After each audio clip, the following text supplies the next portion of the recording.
фаришта чуто дастпарвари мактаби варзиши ноҳияи Данғара аст.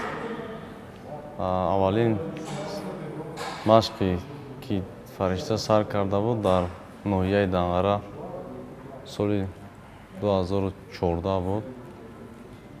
тӯли 7 сол 8 сол мешавад ки дар ҳамин намуди вазнбардорӣ тамрин мекунад. тӯли ҳамин 7-8 сол фақат сазовори ҷои аввал шудааст.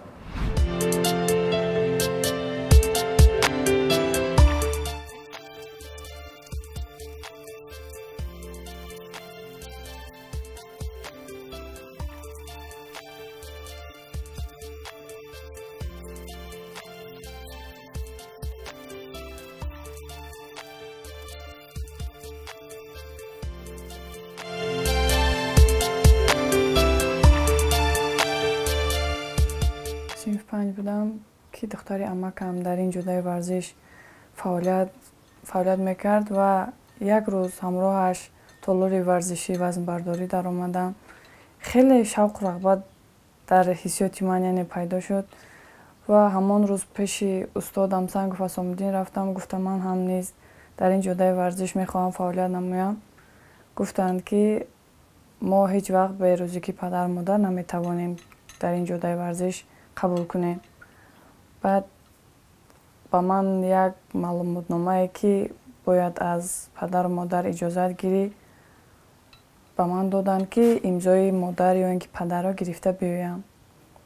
من رفتم یگانه گفتم که مادرم راضی بودن. مادرم امضا کردند و به دستم دادن. خرسندانه باز به پیش نزد استادم اومدم.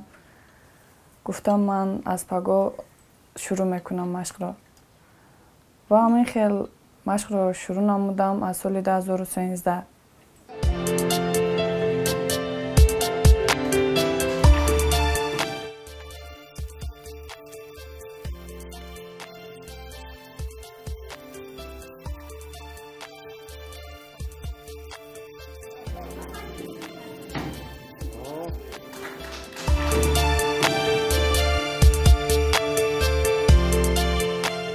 سال 2014 مسابقه بین المللی شده گذشته بود در بین 6 دولت. در آنجا اولین بار من جای سوم گرفتم لیکن راه افتاده نشدم چرا که من 2014 خودم مشق را سر کرده بودم. یک سال نشده بود من فعالیت داشتم در این نمودی مشق. خیلی خرد بودم. در بین 6 دولت برگزار گردید در شهر خوجند. در آنجا اشتراک نمودم. من خودم همگی 7 ماه فعالیت ورزشی هم بود. رفته اشتراک کردم در بین 6 دولت جای سوم گرفتم. این هم کار آسان نیست.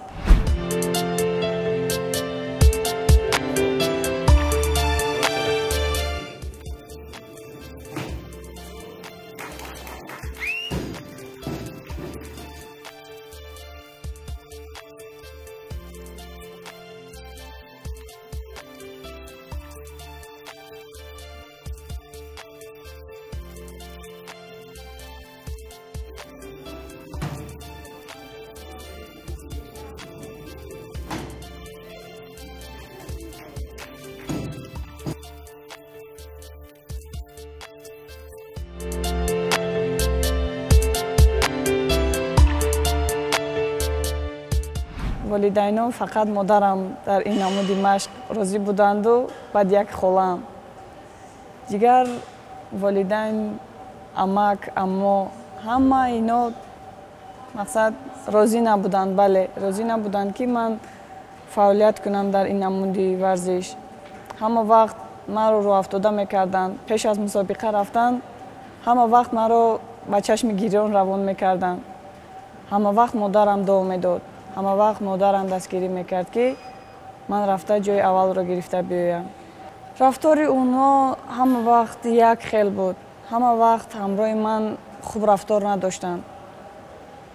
برای این خاطر که پدرم که نبود، پدرم که نیست، ҳама вақт мешикастанд, ҳама вақт барои рафтода шидани ман кор мекарданд. ҳама вақт модарам кӯшиш мекард ки ман ҳеҷ вақт сархам нашавам.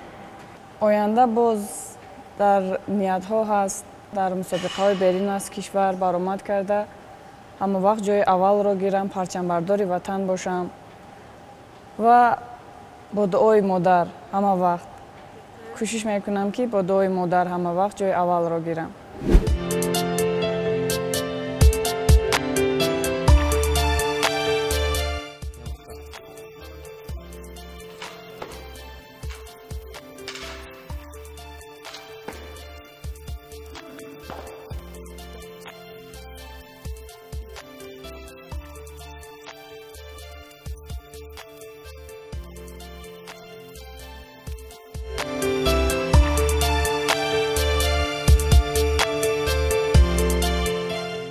ба духтар яъне обрӯ метиҳад. варзиш хеле чизи хуб аст ки саломатӣ, аввалан саломатӣ, варзиш гарави саломатӣ, зебогӣ мегӯянд. дар байни одамон яъне шинохта мешавад. варзишгар худаш як ҷодаи хуб дорад ки дар байни мардум боз худаш ҷои намоён дорад.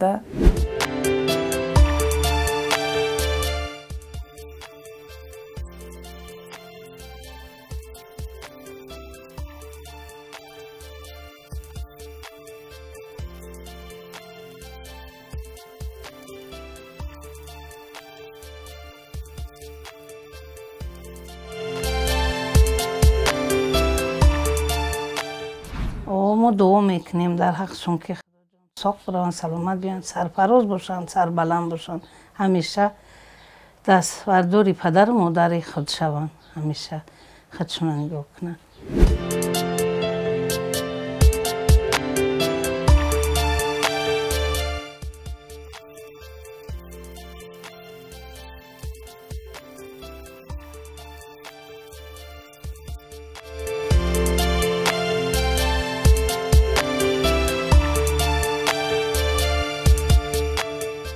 ҳама вақт устодонам дастгирӣ мекунанд, инҷониб модарам дастгирӣ мекунанд ки ман чунин ҷойҳои якум ҳама вақт ноил гардида истодам ки ба дастгирии устодам.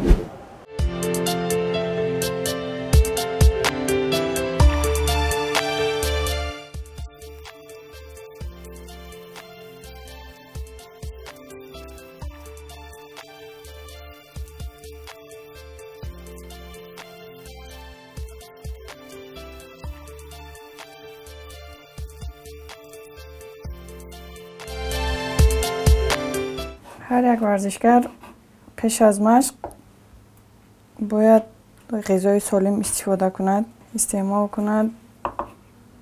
бе ғизои солим намешавад. хӯроке ки ман омода карда истодам яке аз хӯрокҳои миллии худамон аст. хеле таъми болаззат дорад. ба худам низ писанд аст ки бисёр ман дар хона ин хӯрокро худам омода карда худам истеъмол менамоям.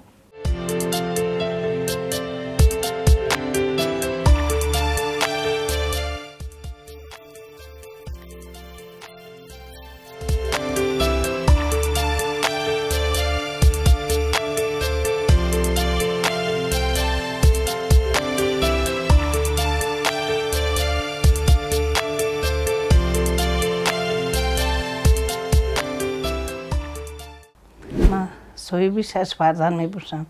4 писара, 2 духтарак.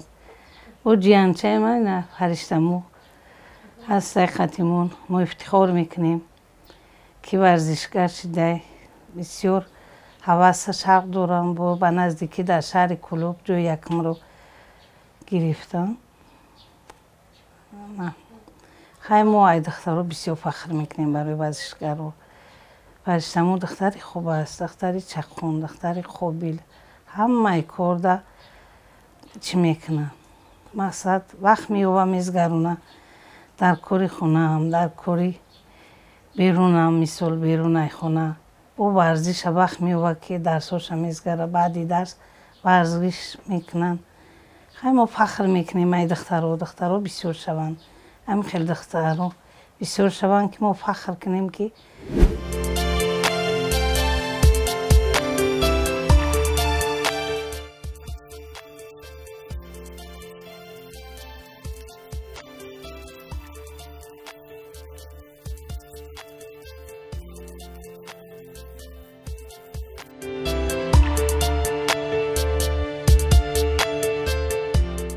روزی 12 بود که همین 12 همین ایون که بازی ورزشی جمهوری گذشت در شهر کلوب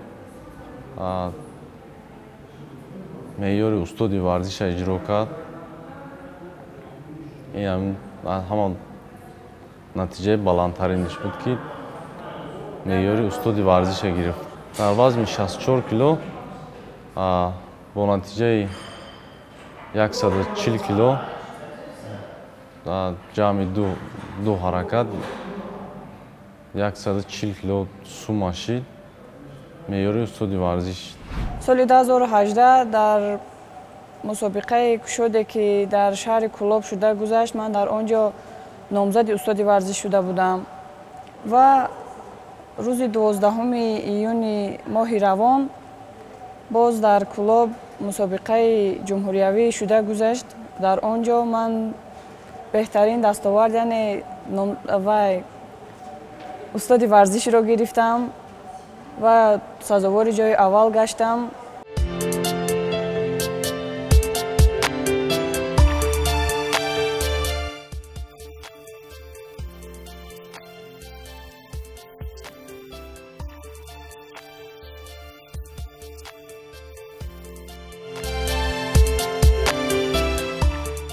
و این نموده که من خودم انتخاب کردم برای زن دختر هم کار آسان نیست. ما با اپاما فرشته افتخار میکنیم. ما روزی شده بود که ما همراه اپامون فرشته به تالاری ورزشی او رفتیم. من یک بار یک شتنگ رو گرفتم، قریب 50 کیلو بود، برداشتم. همین شتنگ افتاد در دستم زد، دستم شکست. همین خیلی این جاده ورزش خیلی هم برای دختران کاری مشکل میباشد. نه همه میتوانند در این جاده ورزش اشتراک ورزند.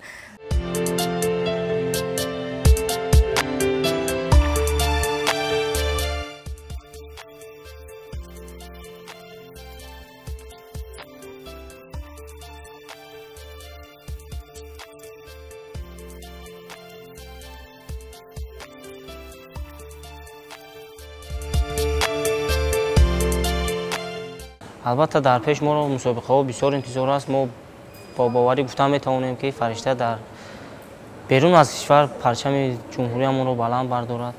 مسابقه های بسیار در پیش ما رو انتظار است. همه وقت کوشش میکنم که مثل مسابقه های پیشتره همه وقت جای اول رو گیرم، پرچم بردار وطن باشم. خواه داخل کشور خواه بیرون از کشور همه وقت کوشش میکنم که پرچم بردار وطن باشم.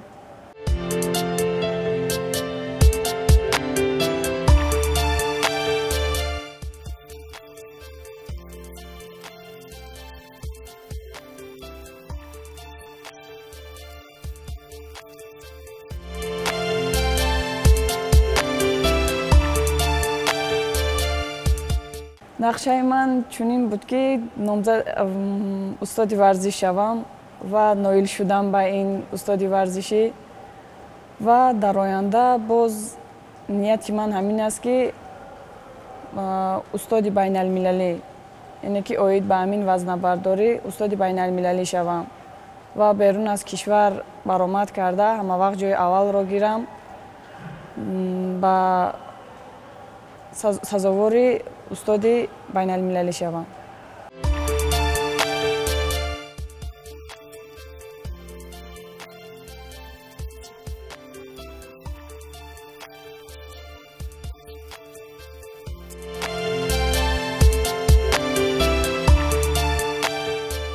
اما باز امید داریم که با نزدیکی مسابقه‌ای که بیرون از کشور است با رفته دوام برآمد کنه و با نتیجه‌های خوب میسر گردد. машқу тамрини худро боз ҳам хубтар кунад ва натиҷаҳои баланди варзишӣ расад. орзу дорем ки муваффақ шавад. парчами тоҷикистонро дар дигар давлат баланд бардорад.